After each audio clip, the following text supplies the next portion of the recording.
Along with the candy and the stuffed animals, real animals are likely to become part of the Easter gifts in some families this coming Sunday. But animal advocates are urging people not to do that. They say it can be bad for the animals and also the kids. News specialist Mike Anderson explains why.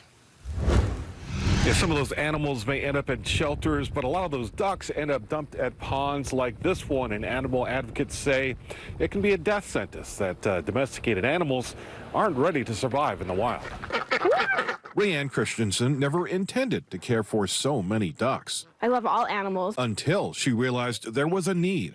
Domesticated ducks don't often get a space in animal shelters. That's absolutely the problem, is there's no resources. So she now runs For Duck's Sake, a nonprofit rescue in Davis County. I've probably taken about 20 hooks out of ducks. So many of them end up at ponds like this one, and she says they're simply not able to survive. Especially with Easter. Easter's super bad time of year because all the cute little ducklings are in the farm supply stores. And it's not just the ducklings, but the chicks and bunnies that end up as Easter gifts in families that sometimes aren't actually ready for the commitment, much like these two ducklings Christensen took in recently. My advice is get the peeps, get a stuffed animal.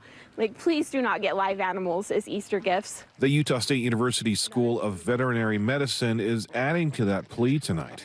Certainly ducklings and chicks can appear to be completely healthy, but actually be shedding salmonella. As Dr. Jane Kelly, a professor who also serves as president of the Utah Veterinary Medical Association, points out, the animals can pose a risk to kids too. You know, they're so cute, they are likely to pick them up and kiss them and hug them. So despite the cuteness, don't do it. They're messy, they can be loud, and they take a commitment of about 5 to 10 years. There's so much that they need because they're not wild animals. And Dr. Kelly adds that chicks, ducks, even bunnies are all very fragile and can be injured when handled the wrong way. And she says even adult rabbits, if they're held the wrong way, can kick and fracture their own spine.